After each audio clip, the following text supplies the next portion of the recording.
patay o nagpapatay kay Edwin si Tanggol. Huwag kang mag-alala. Sisiguraduhin namin na may imbestigahan ang pagkamatay ni Edwin. Kapag may ginawang masama si Pilar kay Matilde, dapat lang talaga mamatay siya. Napakasarap sa pakiramdam na tawagin mo. Dito talaga, alam ko, diba? Alam kong may namamagitan sa inyo ni Ramon. Hindi mo ako mapipilit na tumira dito. Ito na muna kayo tumira. Hindi ko kayang tumira dito. Hindi ko makakalimutang ikaw ang sumira sa buhay ng anak ko. Pabayaan mo silang umalis dito sa mansyon. Baka hindi nila alam ang panganib na naghihintay sa kanila sa labas. Alam ko, kilalang kilala ko ang mga girero. Hindi ko kailangan ng tulong nyo.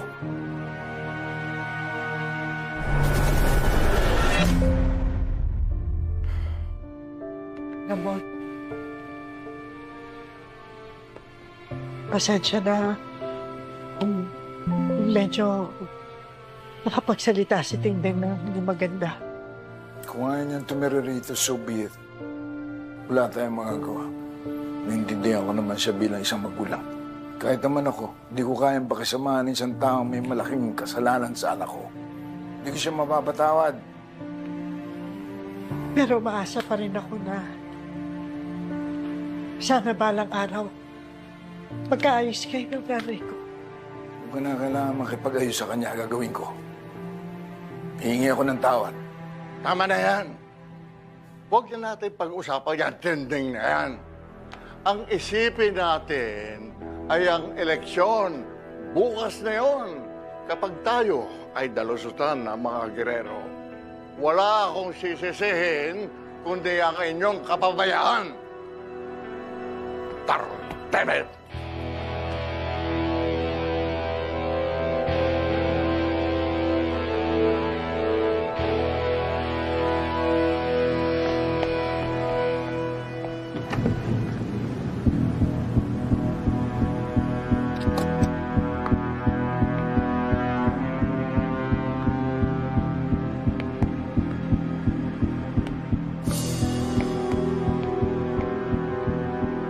Mayor, Mga walang puso!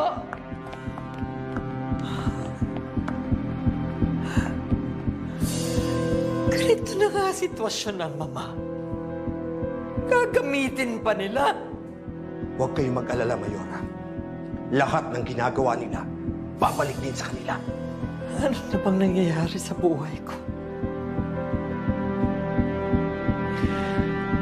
Nakilala ko nga ang tunay kong ama. Pero nawala naman ako ng anak. Ngayon naman ang mama ko. Ang mama ko nag-aagaw buhay. Lahat ng ito kagagawa ng mga gerero.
ko, iligtas niyo po ang mama ko sa kamatayan.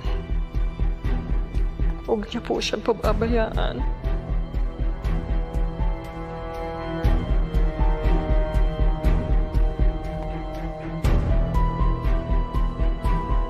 Pinagdadasal ko na rin ang sarili ko. Patawarin niyo po ako sa gagawin kong paghihiganti sa mga taong dati kong tinuturing na pamilya. Patawad.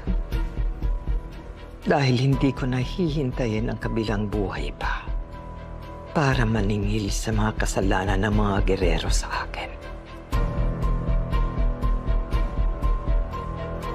Hindi ka man lang nakahingi ng tawad sa mga kasalanan mo.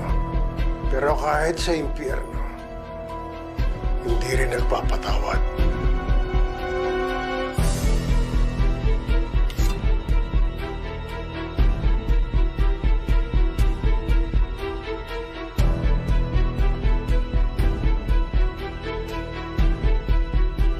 Hindi ka na magigising pa, Pilar. Hindi ka nagigising pa.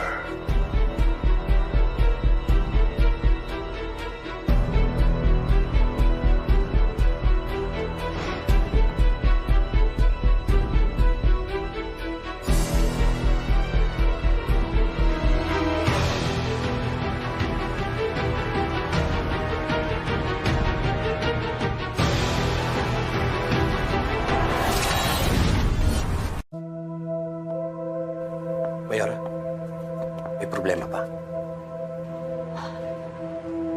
Masama ang kutob ko. Halika na. Balikan na natin si Mama.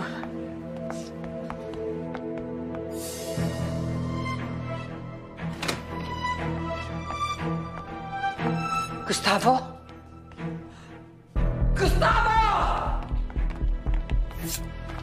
Hayop ka! Ma! Hayop ka talaga! Papatayin mo ang mama! Dapat sa kanya mamatay talaga. Lorenzo, kunin mo yung baston! Sige! Subukan nyo! Guard! Ma'am! Palabasin niyo ito!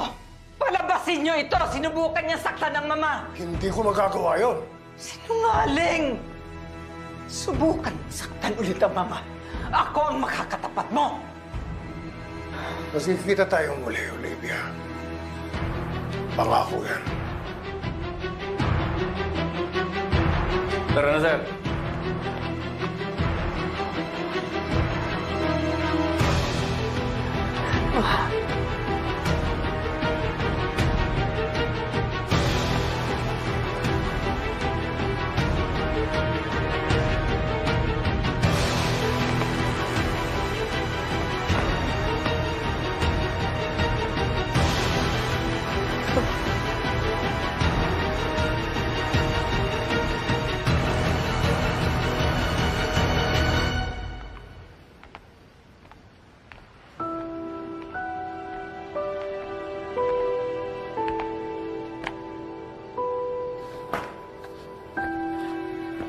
Ay, Tinding!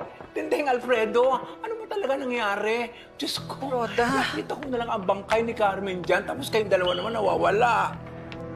Asan ang katawan ni Carmen? Naku, dinala sa morgue, pero kinuha ng mga kamag-anak niya. In-report ko na rin sa pulis. Ito ang report, oh. Sisiguraduhin ka na mabibigyan siya ng maayos na libing. Ano, Tinding? Diyos ko, nag-alala ako talaga sa'yo. Ano ba talaga ang nangyari? Pinadukot kami ni Pilar at pinatubos kay Marites kapalit ng mga kayamanan na binigay sa akin ni Gustavo. Diyos ko, napakasama talaga yan si Pilar. Oh, mabuti ligtas kayo. Oo, Roda. Salamat na lang at nailigtas kami ni Tanggol at na Marites. Si Marites na rin ang nakabaril kay Pilar. Ano? Diyos ko, mas lalong lalaki ang gulo sa pagitan ni Tanggol at ng mga gerero. Umaasa akong ito na ang huli. Kapag nanalo si Tanggol bilang mayor, matatapos na rin ang paghari-harian ng mga gerero. Mabibigyan na rin ng hustisya ang lahat ng inabuso ni Gustavo. At malalayo na sa gulo si Tanggol at ang pamilya ko. Salamat. Ito nga pala yung pulutan nyo. Ginawa pa ni nanay yan. Masarap yan. Pag may kailangan kayo, sabihan nyo lang ako. Sige, ha? salamat ate. Sige. Ha? Pare, kawawa naman sila mang Marsing, ano? Parehong anak na nila ang nawala. At pareho pa dahil kay Tanggol. Pare, yan ka na naman eh. Parati na lang si Tanggol ang may kasalanan. Kahit hindi ka sigurado. Mando, baka nakakalimutan mo na. Ang tagal ko inalagaan ng hayop na yan. Kaya alam ko ang hilatsa ng bitukan yan. Minalas ako sa pamilya. Diyan, kay Tanggol. Pati na rin kay Marites. Pare, walang kasalanan si Marites. Mabuti siyang tao.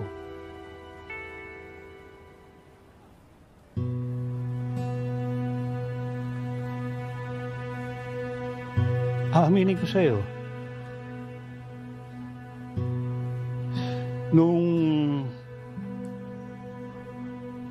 Nung mga bata pa tayo, bago mo ligawan si Marites, pare, gusto ko na siya. Kaya lang, wala akong lakas na loob para sabihin sa kanya. Pero nung nakita kong nililigawan mo na siya, dumistansya na ako. Pare, alam mo, napakaswerte mo si Marites ang naging asawa mo. Pare, isa siya sa napakabuting taong nakilala ko. Mando, paano mo masasabing mabuti ang isang tao kung mas pinili niya na sumama sa taong lumapastangan sa kanya? Pare, masyado siyang nasaktan sa'yo. Napuno na. Baka kasi nakakalimutan mo, pare. Inuwi mo si Lena sa bahay niyo. Hindi mo ako naintindihan, Mando. Siguro, kung nailagay ka sa sitwasyon ko, gagawin mo rin nagawa ko. Kung ako ang napangasawa ni Marites, hindi ko siya sasaktan. Pararamdam ko sa kanyang pagmamahal na dapat sa kanya. Eh, hindi mo nga naipaglaban yung taong nagustuhan mo eh. Tapos ngayon, sisermonan mo ako tungkol sa pag-ibig? Ha? Tulong na lang tayo.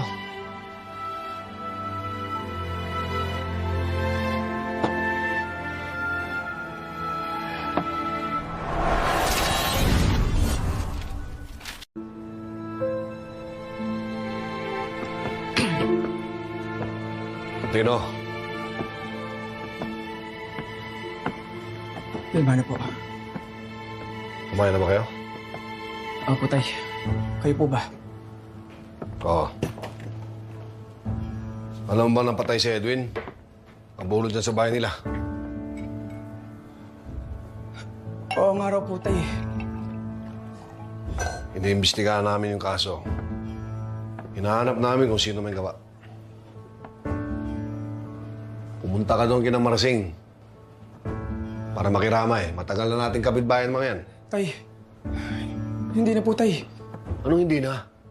Ayaw mo makiramay? Pumunta ka doon, sumaglit ka. Magbigay ka man lang ng galang sa patay.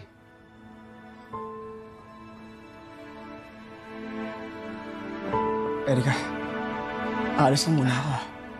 Dito ka lang. Baka maraming pang tao doon sa Dino. Mamaya na lang kaya.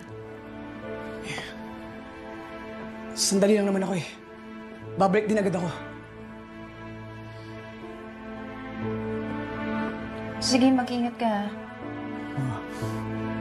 Tay. Sige na.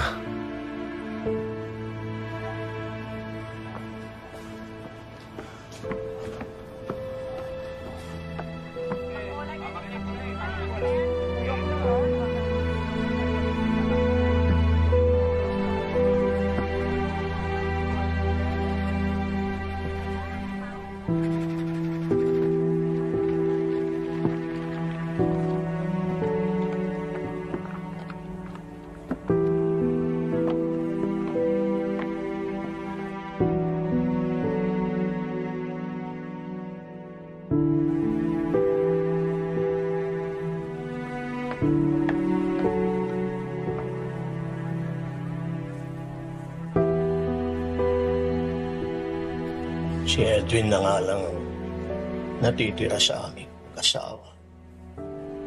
Ngayon na wala pa siya dahil sa kapatid mo. Malapit ka sa kuya Tanggol mo, hindi ba? Hindi na po, Ma'am Marcy. Matindi ang galit ko kay Tanggol. Dahil sa lahat ng ginawa niya sa pamilya namin. Ito nga sinabi ng tatay mo. Galit ka na rin kay Tanggol. Ngayon naintindihan ko na kung bakit noong paman matindi ang galit ni Rigor kay Tanggol. Si Tanggol, salot sa mga taong nakapaligid sa kanya.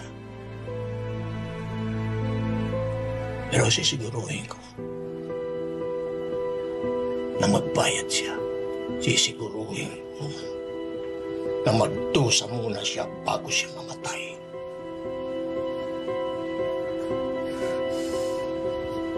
Kaya ikaw, Santino, talikuran mo na lang tuluyan si Tanggol. Kalimutan mo na siya. Dahil kung hindi mo gagawin yan, masasaktan ka lang sa mangyayaring paniningil ng mundo sa kapatid mong demonyo.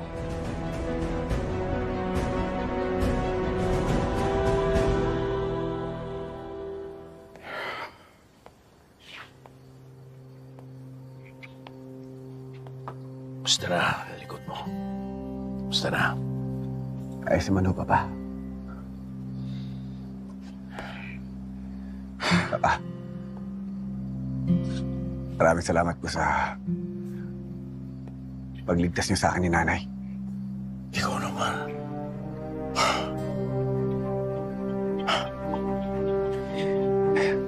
Pasensya na po kayo sa pinakita ni Lola kanina sa inyo na hindi magandang asal. Ayun. Naintindihan ko na yun.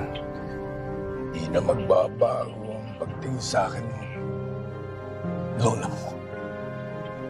Huwag mo naintindihan yun. Importante, naligtas natin siya. At wala nangyari sa nanay mo.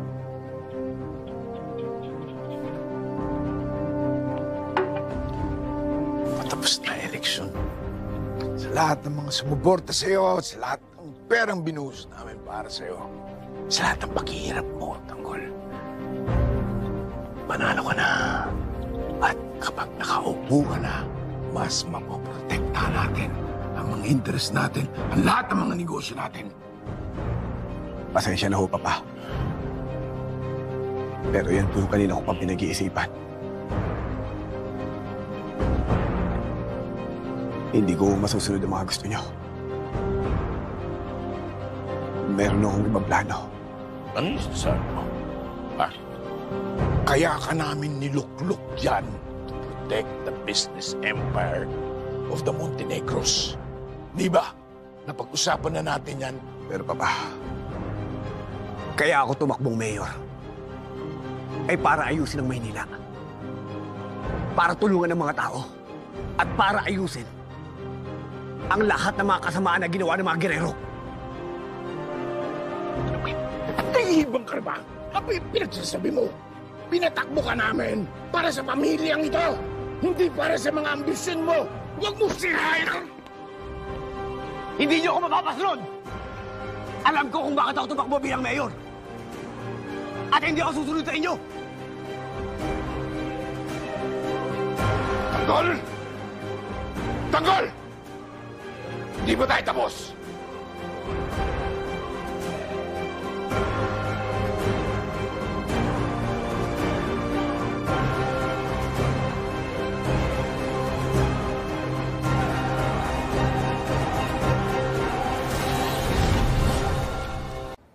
Doc, nag-improve ba ang kondisyon ng mama?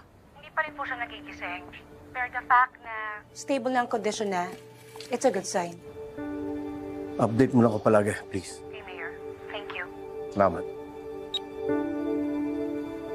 Ang dami natin dapat asikasuhin. Uunahin mo pa yung babaeng yan.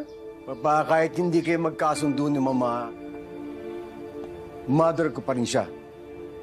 She's my responsibility. Hindi ko siya pwedeng pabayaan. Ha? Wala na akong pakialam sa babaeng yan. Ngayon ang araw ng halalan, Roberto. Yan ang dapat asikasuhin mo. Ginagawa ko naman lahat, Papa. Kaya kong handle ang Mama at ang eleksyon. Kaya magtiwala ka sa akin. Magtiwala ako sa'yo. Tagilid tayo ngayon sa kalaban. Tayong incumbent. Pero tayong naghahabol diyan sa baguhan na kalaban na yan. Nangyari lahat to dahil sa'yo eh. Ngayon gusto mo akong magtiwala?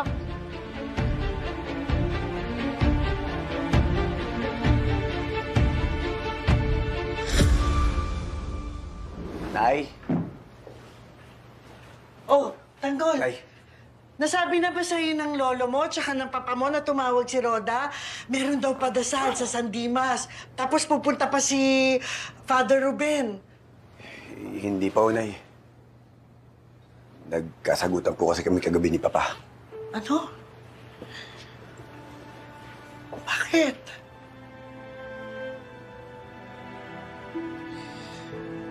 Meron kasing gustong ipagawa sa akin si Papa na hindi ko kayang gawin kapag nanalo ako bilang mayor. Ang gusto nila, protektahan ko ang negosyo nila sa pagbibenta ng droga.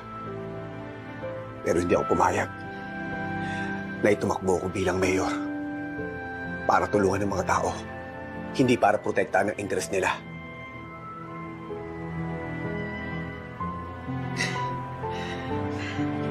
Alam mo bang, napakasaya ko na marinig yan sa'yo. Ang sarap-sarap pakinggan na pinili mong maging mabuting tao. Alam niyo po, kapag nanalo ko bilang mayor, aalis ako dito. Gusto kong magsilbi sa bayan ng tapat. Gusto kong bigyan ng katuparan ang lahat ng mga pangarap ng tao. Gawin mo yun, anak. At dito lang ako. Susuportahan ko lahat ng desisyon mo. Salamat, Tunay. Dahil nauunawaan niyo ako. Sasamahan niyo po ba ako sa pagboto? Oy, naghahanda na nga ako eh. Gusto ko kasi kasama mo ako habang bumoboto ka para maramdaman mo na proud ako sa'yo. Anak, alam ko na ang dami kong pagkukulang sa'yo. Pero ngayon, gusto ko talaga iparamdam sa'yo kung gaano kita kamahal. Alam mo, Tanggol, hindi ko akalain na mangingiba mo sa'yo ang pagmamahal mo sa kapwa mo. Akala ko kasi noon, tarantadong bata ka lang. Kasagunero, walang pangarap, walang patutunguhan. Alam kong pinalaki ka namin. Makulang sa pagmamahal at pag-aalaga. Pero sa kabila nun, pinili mo pa rin na maging isang mabuting tao.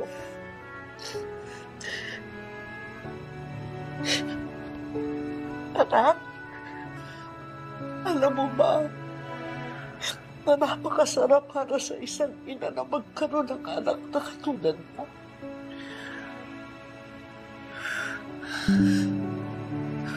Salamat kasi binigyan mo pa rin ako ng pagkakataon na ipakita sa iyo ang lahat ng pagmamahal ko na maalagaan at makabawi sa kabila ng lahat ng pagkukulang ko.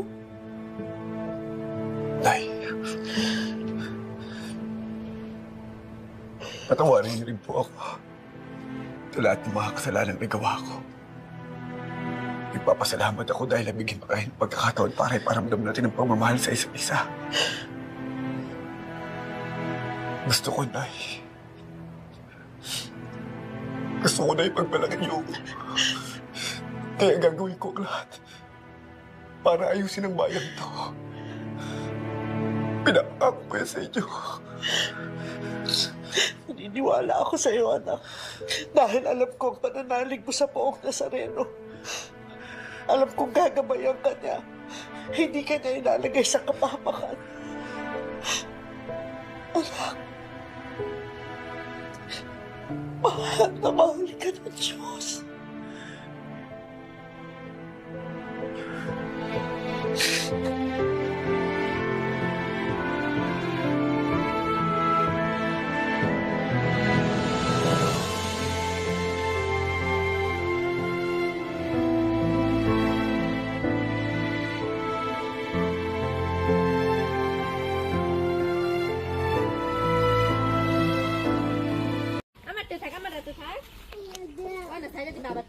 তুলো তুলো এটা তুলো আগে আস্তে আস্তে ফুলাও সময় নিও এটা এটা লং টাইমে করাম এই দে না মাহিয়া দে না মাহিয়া না টান দেও তুলো তুলো ওই তুলো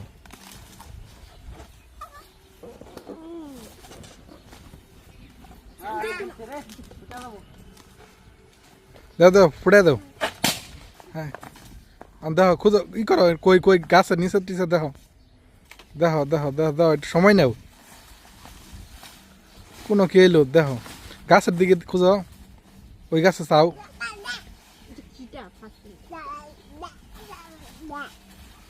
চলবে ওই